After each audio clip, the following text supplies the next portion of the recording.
Hallelujah. प्रभु की तारीफ हो। हमारे परमेश्वर की हम स्तुति और आराधना करते हुए उस परमेश्वर की हजूरी में आते हैं जो हमारा परमेश्वर राजाओं का राजा है, प्रभुओं का प्रभु है।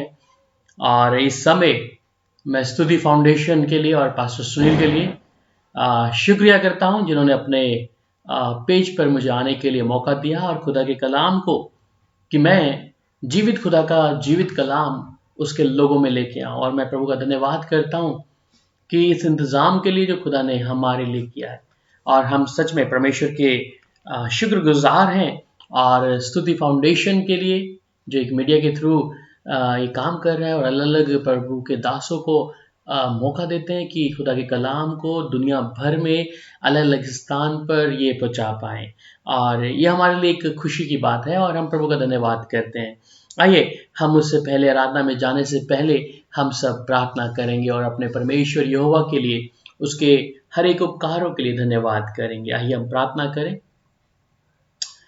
सर्वशक्तिमान यहोवा परमेश्वर, आपका धन्यवाद हो, आपकी तारीफ हो प्रभु जी। आप हमारे परमेश्वर यहोवा हैं प्रभु, जिस पर पिता परमेश्वर हमने ईमान रखा है प्रभु, हमने भरोसा रखा है प्रभु। हम धन्यवाद करते हैं क्योंकि आप हमारी ढाल और किला हैं प्रभु जी, हमारा छुपने का स्थान है प्रभु जी, और आप हमारे परमेश्वर ठहरे हैं प्रभु जी। इसलिए खुदावन प्रभु, हर एक दी हुई बरकतों के लिए हम आपका धन्यवाद करते हैं।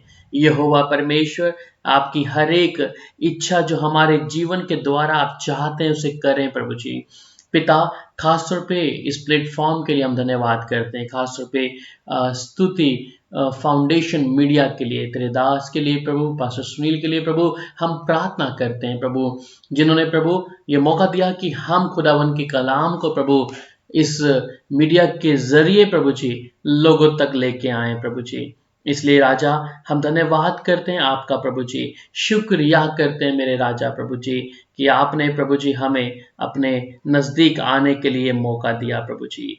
धन्यवाद हो प्रभु जी, आपकी तारीफ हो प्रभु जी। स्तुति के योग्य प्रभु, आपका धन्यवाद करते हैं कि आप हमारे परमेश्वर ठहरे हैं, आप हमारा गढ़ और छुपने का स्थान ठहरे हैं प्रभु जी। इसलिए प्रभु जी आपका धन्यवाद हो प्रभु जी, आपकी तारीफ हो। महिमा के योग्य प्रभु, आज जितने लोग प्रभु इस माध्यम से जुड़े हैं, हम चाहते हैं कि पवित्र आत्मा हम सब की रहनुमाई करे प्रभु जी। और खुदावन प्रभु, हम सब एक मन होकर तेरी स्तुति आराधना करते हैं प्रभु जी, तेरी हजूरी में बढ़ते जाएं प्रभु जी, कि पिता परमेश्वर तेरा आत्मा प्रभु लोगों तक प्रभु पहुंचे और खुदावन उनको स्वतंत्र करे। आज की सभा के लिए प्रभु हम धन्यवाद करते हैं। राजा, अपनी महिमा के कारण को प्रभु प्रकट कर प्रभु जी, कि लोग जाने कि तू ही यहोवा परमेश्वर है। धन्यवाद हो प्रभु जी, हर बातों के लिए हम आपका धन्यवाद करते हैं, हर एक दी हुई बरकतों के लिए शुक्रिया करते हैं राजा। धन्यवाद कि आप हमारे अंग संग रहते हैं। धन्यवाद प्रभु हर बातों के लिए, यीशु के सामर्थी नाम में, आमीन आमीन। खुदा की तारीफ हो और हम प्रभु का धन्यवाद करते हैं जो हमारा परमेश्वर है और हमारा एक छुपने का वो स्थान है और दृढ़ गढ़ ठहरा है। वो हमारा प्रभु है जिस पर हमने भरोसा लाए हैं। इसलिए हम धन्यवाद करते हैं यहोवा परमेश्वर का, और अपने परमेश्वर की हजूरी में जब मैं और आप हैं तो उसका धन्यवाद करें। और ये सौभाग्य की बात है कि परमेश्वर अपने लोगों को, अपने जो उस पर ईमान रखते हैं, उस पर भरोसा रखते हैं, उनके साथ में निरंतर बना रहता है, क्योंकि वो वफादार परमेश्वर है, जिंदा खुदा है और हमारी ढाल और किला है। इसलिए हम प्रभु का धन्यवाद करते हैं। आज की इस सभा के लिए प्रभु का धन्यवाद करते हैं जो प्रभु ने मुझे और आपको दिया है कि हम उसका तारीफ करें। आइए एक गीत को गाकर हम प्रभु की महिमा करेंगे और उसके बाद हम खुदा के पाक कलाम में बढ़ेंगे और खुदा के लिए एक नया गीत गाएंगे जो परमेश्वर की महिमा का कारण होगा। आइए। तेरे फजल से ए मसीहा मिल गई है नज़ा, बदल दिया जीवन मेरा और दिया रूहे पा। फजल तेरा हम पर यीशु जी, रहम तेरा हम पर, फजल तेरा हम पर प्रभु जी, रहम तेरा हम पर देख कर हालत हमारी तू न रह सका, देख कर हालत हमारी तू न रह सका, आ गया हमको बचाने किया है बेहद प्यार, आ गया हमको बचाने किया है बेहद प्यार, थके मांदे बोस दबों को कर दिया है आबाद, थके मांदे बोस दबों को कर दिया है आजाद, फजल तेरा हम पर यीशु जी, रहम तेरा हम पर, फजल तेरा हम पर यीशु जी, रहम तेरा हम पर, प्यार के वादे निभाए बाप आसमानी ने, जिंदगी अब दी हमें दे के कुर्बानी, फानियों को गैर फानी बख्श दी है मेरा, फजल तेरा हम पर प्रभु जी, रहम तेरा हम पर, फजल तेरा हम पर यीशु जी, रहम तेरा हम पर, बाप बेटे पाक रूह से भर दिया है हमें, बाप बेटे पाक रूह से भर दिया है हमें, आसमानी बादशाही में किया है शरीक, आसमानी बादशाही में किया है शरीक, हालेलुया हालेलुया हम गाएंगे सदा,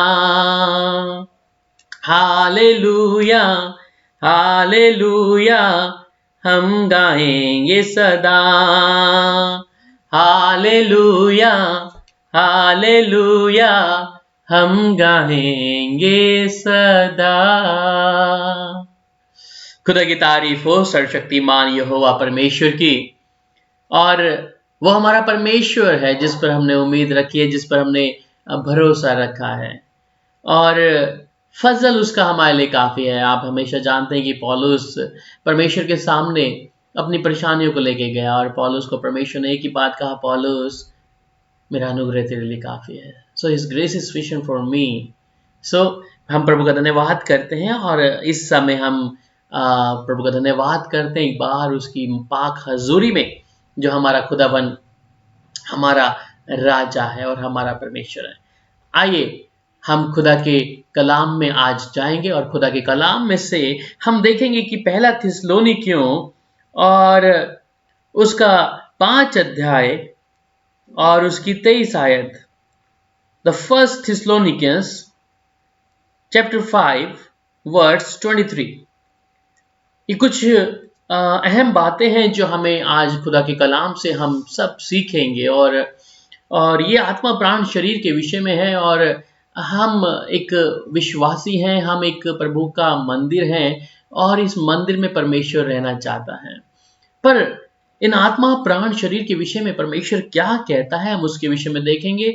और जब फर्स्ट थिस्सलुनीकियंस चैप्टर 5 वर्स 23 हम यहाँ पर पढ़ते हैं तो कहते हैं, शांति का परमेश्वर आप ही तुम्हें पूरी रीति से पवित्र करे, और तुम्हारी आत्मा और प्राण और देह और हमारे प्रभु यीशु मसीह के आने तक पूरे पूरे और निर्दोष सुरक्षित रहें। यहाँ पर हम जिस विषय के लिए देख रहे हैं कि तुम्हारा आत्मा प्राण शरीर कि जब यीशु मसीह के आने तक पूरे निर्दोष रहें।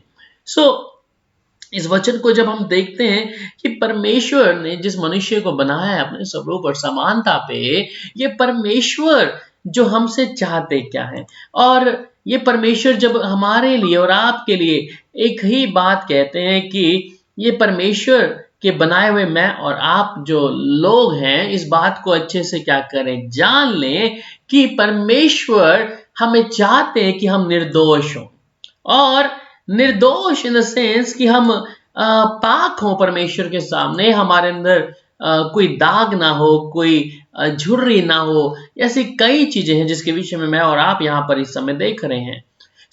उसने कलाम यहाँ पर कहता है कि शांति का परमेश्वर आप ही तुम्हें पूरी रीति से पवित्र करे और तुम्हारी आत्मा और प्राण और देह हमारे प्रभु यीशु मसीह के आने तक निर्दोष रहे। और बाइबल में लिखा है कि बहुत से लोग होंगे अंत के समय में, अच्छे विश्वासी भी होंगे जो परमेश्वर का इनकार करेंगे, अपने जहां से आए थे वहां पर वापस चले जाएंगे, चाहे उनके ऊपर सताव हो, उसका भय, या किसी ना किसी प्रकार से वो लोग क्या करेंगे, परमेश्वर को तज कर, परमेश्वर को छोड़कर वापस अपने स्थान पर जाएंगे। पर ये इतने लोग जो हैं जिनके विषय में अब जो विश्वास में खड़े हैं और जो विश्वास में परमेश्वर के साथ में निरंतर चल रहे हैं, परमेश्वर उनके विषय में क्या कहते हैं कि यीशु मसीह जब आए तो तुम्हें क्या होना है, तुम्हें निर्दोष ठहरना है। और आज जो मनुष्य है अपने तौर तरीकों से, अपने समझ से, अपनी बुद्धि से वो चल रहा है, और चलते चलते पर अपनी आत्मा प्राण देह के विषय में उसे चिंता नहीं है। या यूं कहें कि चिंता अगर करा तो शरीर का चिंता किए, देह की चिंता किए। जो भारी रूप से हमारा शरीर है, हम इसको बड़ा सजाते हैं, इसको बड़ा साफ सुथरा रखते हैं, पर आत्मा और प्राण के विषय में कई बार हम में से कई विश्वासी हैं जो बेखौफ हैं और इसके विषय में चिंता नहीं करते हैं। पर परमेश्वर का कलाम जो थिस्सलुनी को पढ़ा, उसमें क्या कह रहा है, तीनों चीज क्या हो, यहां पर कहता है कि तुम निर्दोष और सुरक्षित रहें, निर्दोष सुरक्षित। तो अब ये चीज जान ले कि मुझे परमेश्वर ने खरीदा है, अपने बेटे प्रभु यीशु मसीह के लहू के वसीले से मुझे क्या कर लिया है, खरीदा गया है। और ये देह जो है, ये शरीर जो है, मेरा नहीं है।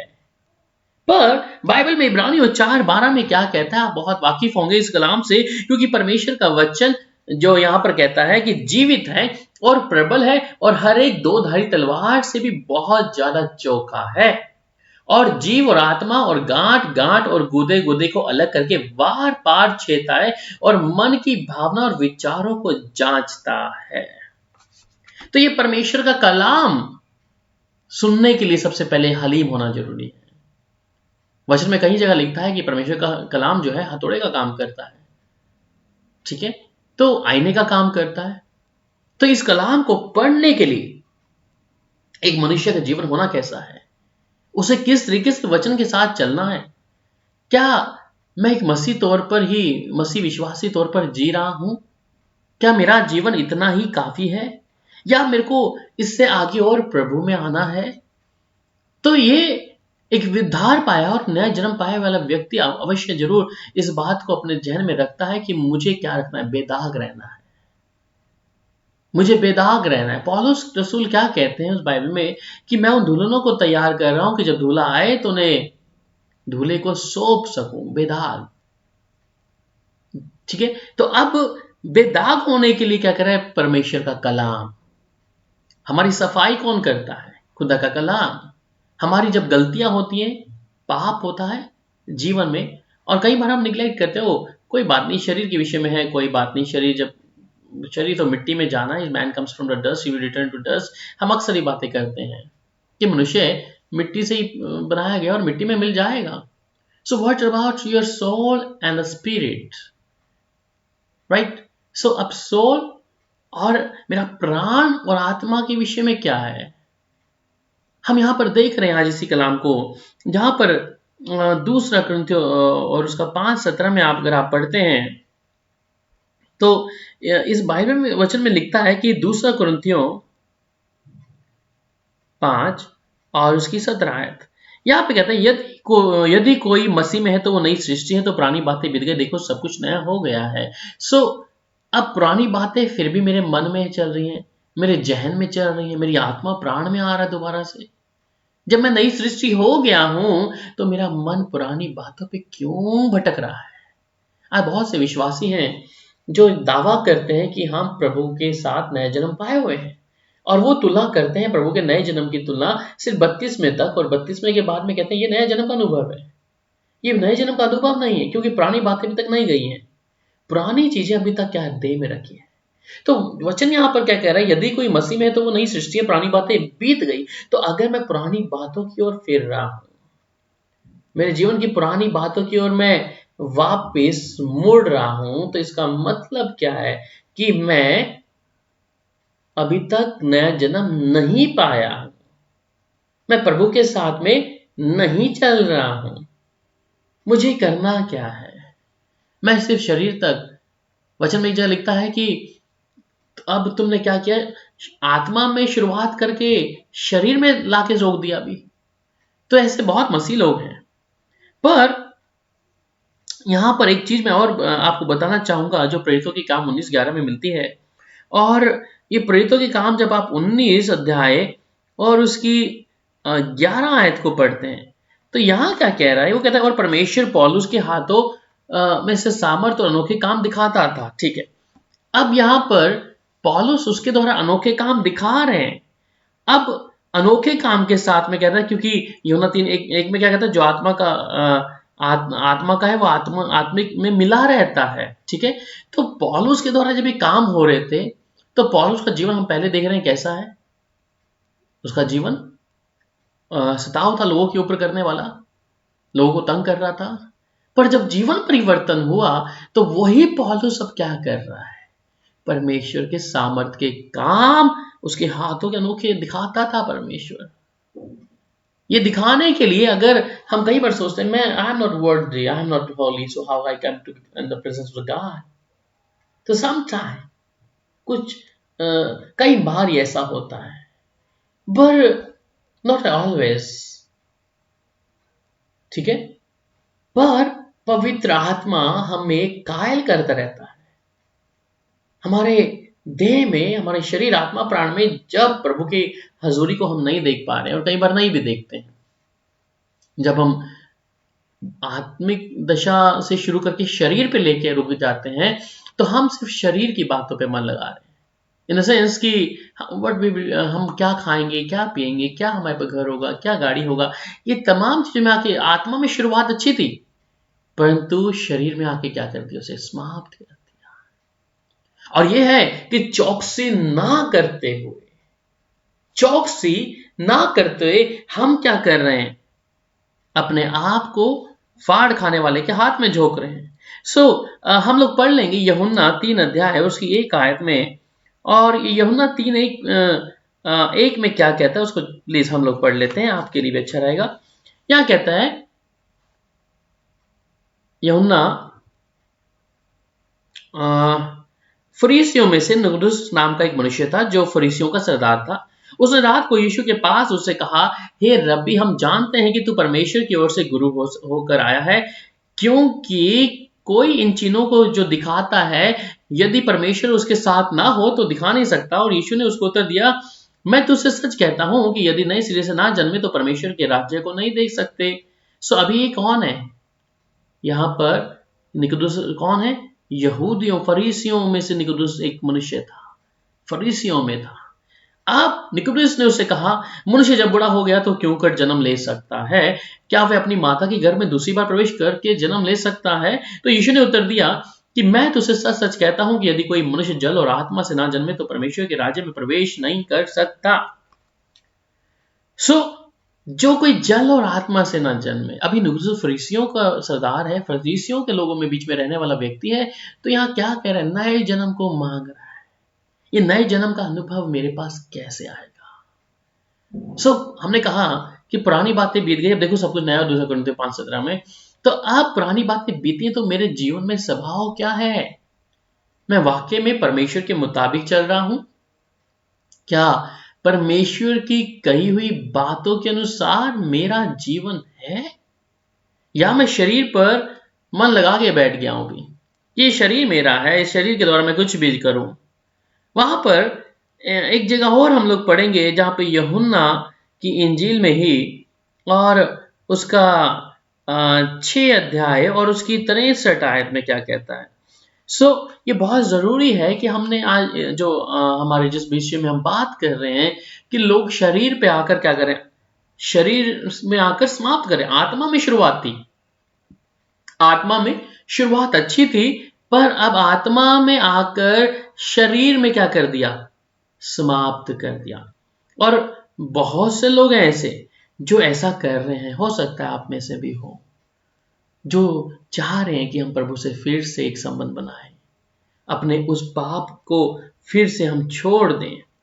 इसलिए जॉन चैप्टर 6 वर्स 63 क्या कहता है, यहां कहता है कि आत्मा तो जीवन दायक है और शरीर से कुछ लाभ नहीं। जो बातें मैंने तुमसे कही हैं वे आत्मा है और जीवन भी है। हालेलुया, खुदा की तारीफ हो। आत्मा तो जीवनदायक है, तो इसका मतलब हम ये भली भांति हम सब ये जानते कि आत्मा जीवनदायक है, और ये आत्मा ही है जो परमेश्वर का, जो मुझे और आपको परमेश्वर की हजूरी में जोड़ के रखा है। और ये आत्मा ही वापिस इस शरीर से निकलने के बाद ये आत्मा ही परमेश्वर के पास वापिस जाना है। पर इस आत्मा के विषय में मैं या आप कई बार निग्लेक्शन से छोड़ते हैं कि यो निग्लेक्ट कर दिया, कोई बात नहीं। जिसके लिए मुझे पहला अपना स्वभाव बदलना चाहिए, मुझे अपने जीवन के चरित्र को बदलना चाहिए, इसलिए मुझे इस आत्मा की चौकसी करनी है। मैं शरीर में तो अपने आप को मजबूत रखता हूं, या शरीर में कई चीजों को मैं सोचता हूं, I am the perfect, why should I have to worry about the sin and this all the things. Jesus died for me on the cross, that is sufficient for me. He given the price, अभी मैं free हूं, यीशु ने लहू बहा दिया, कीमत चुका दी, मेरे पाप माफ हो गए। So it's sufficient for you. तो याद रहे मेरे अजीजों, उद्धार हमेशा बना नहीं रह सकता। क्यों नहीं बना रह सकता? क्यों? अगर मैंने उसको अपने रोज अपने जीवन को जांचा नहीं है। द डेविड सेज ऑलवेज कि मैं रात को आधे आधे पैर उठ के परमेश्वर की क्या करता हूं, धन्यवाद करता हूं। वो कहता है कि मेरा पाप मेरे सामने बना रहता है। सो ऑलवेज वो इतना परमेश्वर का खास व्यक्ति अपने जीवन को देखकर क्या कह रहा है, इतना पहुंचा हुआ व्यक्ति। मैं और आप कई बार निग्लेजेंस करते हैं कि पाप को बेचारा हम हल्का लेते हैं, कोई बात नहीं, शरीर से जो हो रहा है होने दो, होने दो, होने दो।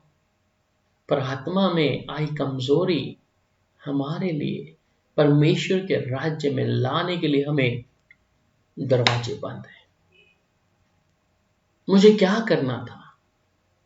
मुझे प्रभु के लिए अपने जीवन को सौंपना था, पर मेरा जीवन इस आत्मा प्राण शरीर के विषय में मैंने शरीर की बातों पे मन लगा लिया, शरीर के कूड़े को इकट्ठा कर लिया, शरीर की चीजों को जो लोभाती है उसे अपने पास रख लिया, परंतु आत्मा में जो परिपूर्णता मेरे होनी चाहिए थी, जो सिद्धता होनी चाहिए थी, उसे मैंने खो दिया। इसलिए मैं आपसे पहले पढ़वाया वचन में 1:35 में क्या कहता है कि आने तक पूरे और निर्दोष, यीशु मसीह के आने तक पूरे और निर्दोष सुरक्षित रहें। क्या? आत्मा, प्राण और शरीर। इसे समझना होगा। आज मुझे आज बहुत से पासवान हैं, हम बहुत से पासवानों का मैसेज सुनते हैं, पर मैं क्या फॉलो कर रहा हूं? मैं कौन से वचन को अपने जीवन में ले रहा हूं? मैं कौन से परमेश्वर की इच्छा के अनुसार चल रहा हूं? We have so many versions of the Bible, NEV, KVV, James King version, Bible United Bible का, so we have so many, और हमारे पास बाइबल वचन भी बहुत अपने आपके मोबाइल्स में बहुत सारे हैं, पर क्या मैं पढ़ता हूं? क्या मैं उस परमेश्वर के वचन को अपने जीवन में पहला स्थान देता हूं? या मेरे लिए पहला स्थान प्रभु है? क्या मैं शरीर के लिए, इसकी आवश्यकताओं के लिए, कि कब मेरा घर, मेरी गाड़ी, मेरा बाहर जाना, ये सब चीजें क्या मैं शरीर के लिए ना कर रहा हूं? मेरे लिए इंपॉर्टेंट क्या है? इसलिए वचन कहा, तुमने आत्मा में शुरुआत करके शरीर में आकर क्या कर दिया? शून्य हो गए हो। और प्रकाशित वाक्य में कहता है कि ना तू गर्म है ना ठंडा, मैं तुझे उगलने पर हूं। मेरे अजीजों, इसलिए कहते हैं आत्मा जीवनदायक है और शरीर से कुछ लाभ नहीं है। इस शरीर से मुझे करना क्या है? इस शरीर से मुझे परमेश्वर की हजूरी में आना है। इस शरीर से मुझे प्रभु के चरणों में बैठना है। इस शरीर को मैंने परमेश्वर की हजूरी में लाकर उसके लिए कार्य करना है। पर मैं कर क्या रहा हूं? मेरा जीवन इस शरीर के द्वारा कर क्या रहा है? ये मैं और आप अगर आज नहीं सोचेंगे तो अंत अच्छा नहीं है। हमने प्रभु के घर में आने के लिए अपने रिश्तेदारों के विरुद्ध गए, अपने माँ बाप के विरुद्ध गए, अपने माता पिता के विरुद्ध गए, अपने बच्चों के विरुद्ध गए। पर अगर मैं उस सीढ़ी पर जिस पे मैंने कदम रखा और उस सीढ़ी पे चढ़कर मैं ऊपर नहीं जा पाया उधर, तो मेरा जीवन का लक्ष्य क्या है? मेरे जीवन में है क्या? क्या मैं प्रभु के मुताबिक अपने जीवन को जी रहा हूं, या मैं प्रभु के अनुसार अपने आत्मा प्राण को सौंप दिया हूं? अगर सौंपा है तो मेरा जीवन हर एक चीज की क्या कर रहा होगा? निगरानी कर रहा होगा। बाइबल में एक और वचन आता है जहां पर हम यूहन्ना की किताब और उसका 1:23 पढ़ते हैं, तो वहां पर क्या कहता है? यूहन्ना 1 अध्याय उसकी 23 आयत में वहां कहता है, उसने कहा जैसा यशायाह भविष्यवक्ता ने कहा, जंगल में एक पुकारने वाले शब्द हूं कि तुम प्रभु का मार्ग सीधा करो। ये जंगल में एक मार्ग जिसके बारे में हम सुन रहे हैं कि क्या कह रहा है कि प्रभु का मार्ग सीधा करो। प्रभु आ रहा है, पर उस मार्ग में जाने के लिए मुझे अपने मार्ग को भी सीधा करना पड़ेगा। मुझे परमेश्वर के घर में जाने के लिए मेरा रास्ता अगर परमेश्वर के घर में जाने का सीधा है, तो मैं अगर दूसरा रास्ता शॉर्टकट कर रहा हूं अपने तरीके से तो नहीं जा पाऊंगा। मैं अपनी इच्छा से चल रहा हूं। जिस मार्ग में परमेश्वर मुझे चलने के लिए बोल रहा है, मैंने कहा नहीं प्रभु ये नहीं, मुझे तो अपना मार्ग चाहिए। आप कभी वहां तक नहीं पहुंच पाएंगे, क्योंकि मैंने क्या किया? प्रभु के वचन को हल्का ले लिया है। इसलिए फिर वचन में एक और चीज बाइबल लिखता है इफिसियों की किताब में, और ये वचन जब इफिसियों 1 अध्याय और उसकी 19 आयत को पढ़ते हैं तो यहां कहते हैं, और उस सामर्थ और हमारी और जो विश्वास करते हैं कितने महान है, और उसकी शक्ति के प्रभाव के उस कार्य के अनुसार है। तो अब यहां पर कहता है उसकी सामर्थ हमारी और जो विश्वास करते हैं, और उसकी सामर्थ हमारी और जो विश्वास करते हैं कितने महान है। अब ये परमेश्वर हमारे पाप को भी माफ करने वाला परमेश्वर है, हमारे गुनाहों को हमेशा के लिए समाप्त करने वाला भी परमेश्वर है। पर मेरा जीवन प्रभु के अनुसार नहीं है। हमने प्रभु के वचन को क्या कर दिया है? हल्का ले लिया है। हमने प्रभु की सामर्थ को हल्का ले लिया है। इसलिए हम क्या कर रहे हैं? हम अपने जीवन में अपने जीवन की क्या कर रहे हैं? अपनी इच्छा से जी रहे हैं। अपनी इच्छा से मैं और आप क्या कर रहे हैं? जी लेते हैं भाई, अपनी मर्जी से क्या करना है, बाद में देखेंगे कौन कहां जाना है, किधर आना है। पर इस वचन के अनुसार हमने क्या करना है? अपने जीवन को जांचना है। वहां पर अगर गलातियों की पत्री और उसका 5 अध्याय, गैलेशियंस चैप्टर 5 वर्स 22 to 23, पर आत्मा का फल तो प्रेम और आनंद और धीरज है, और कृपा, भलाई और विश्वास, नम्रता और संयम, ऐसे कामों के विरुद्ध भी कोई भी व्यवस्था नहीं है। तो अब ये आत्मा और हृदय जैसा नहीं हो सकता कहता। आत्मा और हृदय जैसा नहीं हो सकता। तो ये आत्मा क्या है? हमेशा प्रभु की इच्छा करने की कोशिश करेगी, पर मन क्या सोचेगा? मैं किसी को माफ नहीं कर सकता, मैं किसी को माफ नहीं कर सकता, किसी को अगर मैंने मदद करना नहीं कर सकता। तो ऐसा ये शरीर क्या करेगा? आपको कभी अलाउ नहीं करेगा। ये आत्मा और शरीर एक दूसरे के क्या है? बैरी है, सबसे बड़े बैरी है। और जो संसार से मित्रता करता है, परमेश्वर कहते हैं वचन में कि वो परमेश्वर का सबसे बड़ा बैरी है। वो सबसे बड़ा बैरी है जो संसार से मित्रता करता है। और आजकल हमारे जीवन में यही है। और जब हम पहला यूहन्ना और उसका 2 अध्याय और उसकी 20 आयत को पढ़ लेते हैं, तो यहां पर कुछ बातें हैं जो हम लोग इस समय बात करेंगे। और तुम्हारा तो उस पवित्र अभिषेक हुआ है और तुम सब कुछ जानते हो। अब यहां पर जो उद्धार पाए लोग हैं, नया जन्म पाए लोग हैं, वो कहता है कि तुम्हारा तो जो उस पवित्रता से अभिषेक हुआ है तो और तुम सब कुछ जानते हो। तो प्रभु में जब मैं और आप आए तो हम अच्छे से जानते हैं कि मेरा उद्धार हुआ है, मेरा नया जन्म हुआ है, तो मैं फिर से गलती क्यों कर रहा हूं? मैं फिर से अपनी जीवन में गलती क्यों कर रहा हूं?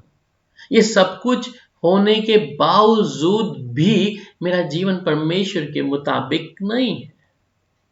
और फिर यहां पर जब आत्मा में अगर आप चीज को समझें, जहां पर पहला कुरिन्थियों 2:6 में कह रहा है, और पहला कुरिन्थियों और उसका 2:6 आयत में यह कहता है, फिर भी सिद्ध लोगों में हम ज्ञान सुनाते हैं, परंतु इस संसार का और इस संसार के नाश होने वाले हाकिमों को ज्ञान नहीं है। तो अब पौलुस यहां पर कहता है कि सिद्ध लोगों में हम ज्ञान सुनाते हैं, जो सिद्ध हैं, पर तो इस संसार का और इस संसार के नाश होने वाले हाकिमों का ज्ञान नहीं है। ये सच्चे परमेश्वर का वचन है जो हमारी प्राण, आत्मा, देह का चिंता करने वाला परमेश्वर है। हर पल वो परमेश्वर मेरी और आपकी चिंता कर रहा है। जीवित कलाम है उसका, ये जीवित वचन है उस परमेश्वर का। और जब तक हम इस विषय में नहीं आएंगे कि मैं शरीर के विषय में मैं बेखौफ हूं, कोई बात नहीं, मेरा शरीर से मैंने कुछ भी कर दिया है, कोई बात नहीं। और हम अक्सर मसीह लोग ये सोचते हैं कि मरेंगे तो स्वर्ग चले जाएंगे, कोई बात नहीं, प्रभु एक तराजू लेके बैठे होंगे, हमने कुछ अच्छे काम करे उससे हमें जांच लेंगे, हमारे काम को देख लेंगे कि ओ तुम्हारे कुछ अच्छे, well done my son, well done my daughter. नहीं, वचन क्या कहता है कि तुम्हारे धर्म के काम मेरे आगे मैले चित्रों के समान है। और आप परमेश्वर को अपने धर्मी काम दिखाकर प्रसन्न नहीं कर सकते हैं। आप धर्म के काम करके नहीं दिखा सकते। आपकी आत्मा, प्राण, शरीर का क्या होगा? हिसाब होगा। और ये हिसाब जब होगा तो ये जानना पड़ेगा कि वो सर्वशक्तिमान यहोवा परमेश्वर है।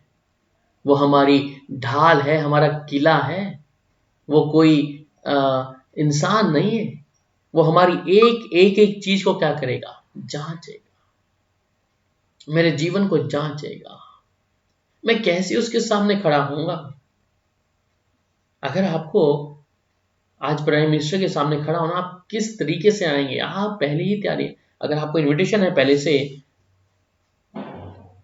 तो आपको अपनी तैयारी करेंगे।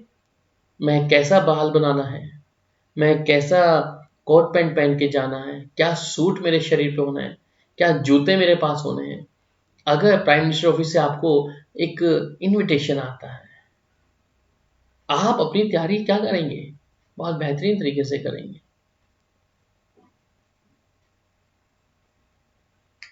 मेरे अजीजों, क्या आपने तैयारी करी है उस परमेश्वर के साथ जब मनुष्य का मेल होगा? उस परमेश्वर के साथ में मेल होगा, उसके सामने, उसके सिंहासन के सामने जब किताबें खुलेगी, और वो हमें नाम लेकर बुलाएगा। क्या उस दिन मैं और आप क्या तैयारी करके जाएंगे? मैं कहता हूं, हमें मौका नहीं मिलेगा। मौका भी है जब तक श्वास शरीर में है, जब तक प्राण, आत्मा प्राण इस देह के अंदर वास कर रहा है, तब तक। वचन में कहता है कि जो कब्र में चले गए उनके लिए माफी नहीं है, उनके लिए माफी हरगिज नहीं है। आज अगर प्रभु मुझे और आपको ये सौभाग्य दिया है कि परमेश्वर के वचन को मैं और आप जान लें, पहचान लें और उसके मन के अनुसार मेरा और आपका जीवन हो जाए, तो इससे बेहतरीन बात और कोई नहीं है मेरे अजीजों। वो परमेश्वर है, वो राजा है, वो आज मुझे और आपको पुकार रहा है अपनी बाहें खोलकर। मौका है, मौका तब तक मिलेगा जब तक आप जीवित हैं। मेरा परमेश्वर जो आपका भी प्रभु है। रोमियो 8:6 को मैं आपके सामने पढ़ना चाहूंगा, और रोमन्स चैप्टर 8 वर्स 6 यहां कहता है, शरीर पर मन लगाना तो मृत्यु है, परंतु आत्मा पर मन लगाना जीवन और शांति है। बहुत से लोग हैं आज जिन्होंने अपने आत्मा पे मन नहीं लगाया, शरीर पे मन लगाया। और ये विश्वासियों की बात बता रहा हूं मैं आपको, जिन्होंने आत्मा पे मन नहीं लगाया, शरीर के विषय में, ये मुझे कैसा इस देह को दिखाना है, मुझे कौन सा कपड़ा पहनना है जिससे लोग मुझे और आकर्षित हो, मुझे कौन सा मेकअप अपने शरीर पे लगाना है जिससे लोग मेरी तरफ आकर्षित हो। ये शरीर की इच्छाएं हमें क्या कर रही हैं, खींच रही हैं। इसलिए कहता है, शरीर पे मन लगाना मृत्यु है, पर आत्मा पे मन लगाना तो जीवन और शांति है। वो जीवन और शांति क्या है? हमेशा का जीवन है, वो सिर्फ प्रभु यीशु मसीह के पास है और किसी इंसान के पास में नहीं है। इसलिए प्यारो, गलातियों 6:8 में कहता है, क्योंकि जो अपने शरीर के लिए बोता है वह शरीर के द्वारा विनाश की कटनी भी काटेगा, और जो आत्मा के लिए बोता है वह आत्मा के द्वारा अनंत जीवन की कटनी काटेगा। सो चॉइस इज योर, कि मुझे शरीर के लिए बोना है या आत्मा के लिए बोना है। यहां कहता है कि शरीर के द्वारा विनाश की कटनी काटेगा। तो निर्णय कहां है? निर्णय मेरे पास है। मुझे निर्णय लेना है कि मैंने क्या करना है, क्या नहीं करना। जो चीजें परमेश्वर को पसंद नहीं उसे मैंने समाप्त करना है। और वहां पर रोमियो 8:13 में कहता है, क्योंकि यदि तुम शरीर के अनुसार दिन काटोगे तो यदि आत्मा से देह की क्रियाओं को मारोगे तो जीवित रहोगे, अगर शरीर के अनुसार दिन काटोगे तो पक्का मरोगे। ये सुन लीजिए आप लोग, रोमन्स 8 चैप्टर 13 रोमियो 8:13 में कहता है, क्योंकि यदि तुम शरीर के अनुसार दिन काटोगे तो मरोगे।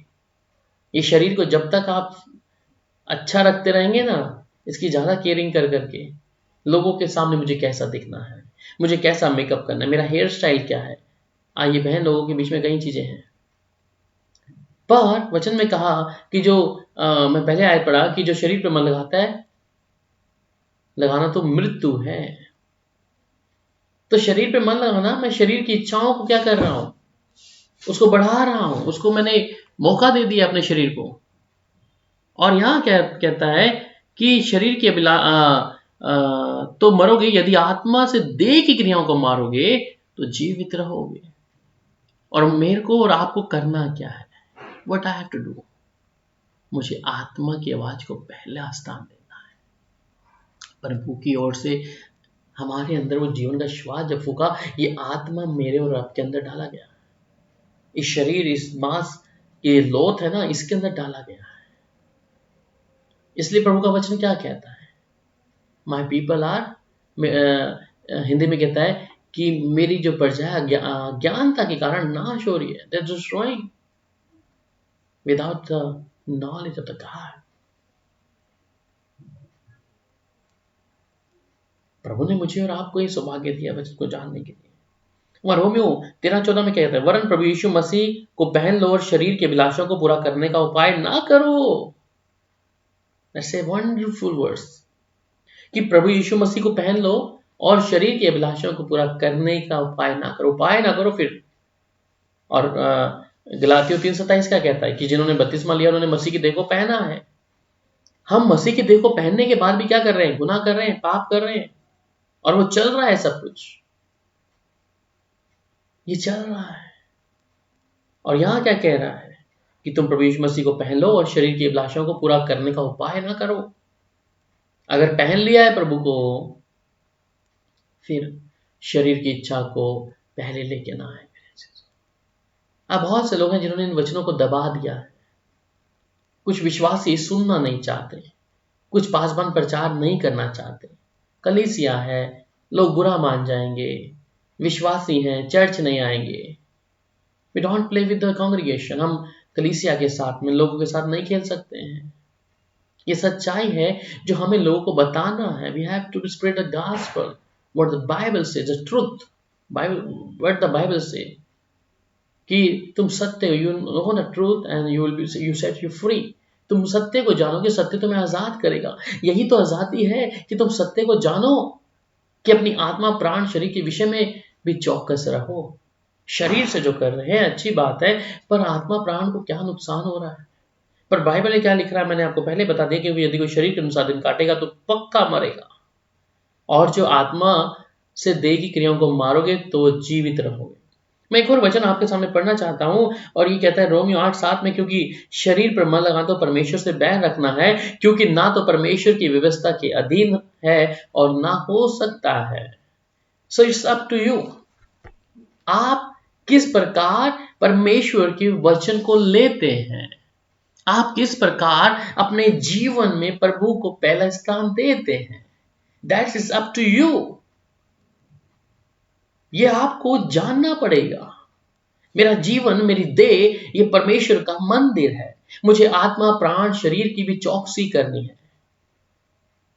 और बहुत से लोगों का मानना है, कुछ बहनें में कुछ मिली, उन्होंने कहा, पास्टर जी आप हमारी प्रार्थना करें कि हम शरीरी तौर पे तंदुरुस्त हो जाएं। और उन्होंने कहा कि आत्मा की क्या है, आत्मा तो सीधा परमेश्वर पर चला जाएगा, पर ये शरीर जो है ये इसके लिए आप प्रार्थना करो, आत्मा अपने आप चला जाएगा। उन्होंने बोला they not bother about where the, वो आत्मा कहां जाएगा। इसलिए मैंने कहा तो फिर तुम शरीर की चिंता क्यों कर रहे हो? अगर आत्मा चला जाएगा तो शरीर के लिए क्यों प्रार्थना करा रहे हो? ये तो मिट्टी है, ये तो जल जाएगा, दफन हो जाएगा। फिर why you worry about, why you bother about your physical body? So take a decision. मुझे निर्णय लेना है। So शुरुआत आत्मा में करके मैंने शरीर में समाप्त कर दी है।